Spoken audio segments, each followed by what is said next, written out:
మళ్ళీ మా ఎంకని ఇవాళ అంటనే ఉండి పక్కల నుంచి మా నల్గొండ భువనగిరి మేము అల్క గెలుతామే, మరి నీ సంగతి ఏందని. ఇక నా సంగతి ఏందో మీరే చెప్పాలి, ఎందుకంటే ఇక నేను కాదు కదా చెప్పాల్సింది. మరి మన నాగర్ కర్నూలు మన మహబూబ్ నగర్ గెలవాలనా లేదా? మరి గెలవాలంటే ఎవరు కష్టపడాల్సింది? మన 12 మందిని గెలిపించింది మీరే కదా. మరి రేపైనా ఈ 2 గెలిపించాల్సింది, తెలంగాణలో 14 గెలిపించడానికి ఆశీర్వదించాల్సింది మీరే కదా మిత్రులారా. ఇవాళ నేను ఒక్కటే మాట చెప్పదలుచుకు, 94 నుంచి 2004 వరకు తెలుగుదేశం పార్టీ అధికారంలో ఉంది. 2004 నుంచి 2014 వరకు డాక్టర్ వైఎస్ రాజశేఖర రెడ్డి గారి నేతృత్వంలో కాంగ్రెస్ అధికారంలో ఉంది. 2014 నుంచి 2024 వరకు చంద్రశేఖరరావు టీఆర్ఎస్ పార్టీ అధికారంలో ఉంది. ఇవాళ ఈ వేదిక మీద నుంచి చంద్రశేఖరరావు మందేసినవో మందేయలేదో నాకు తెలియదు, నువ్వు పండుకున్నావో పండుకోలేదో నాకు తెలియదు.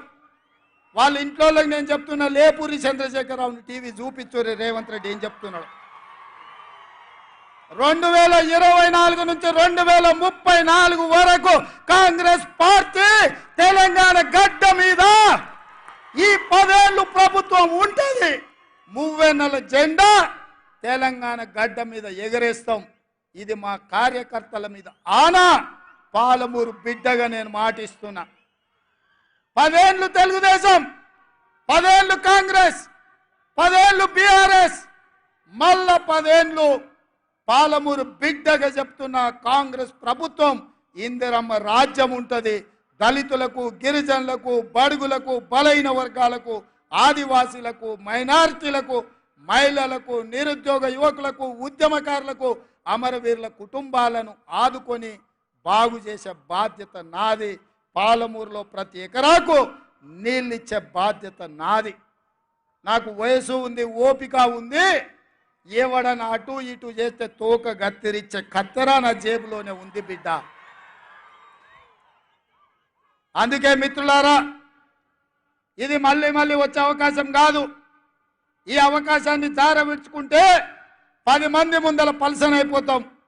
పాలమూరు బలహీన పడుతుంది. పాలమూరు మళ్ళీ ఎడారిగా మారుతుంది.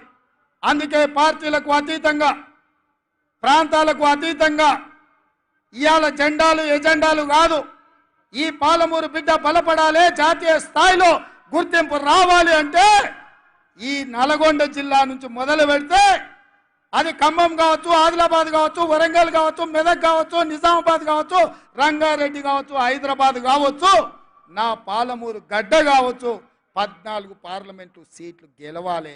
రాహుల్ గాంధీ దేశానికి ప్రధానమంత్రి కావాలి.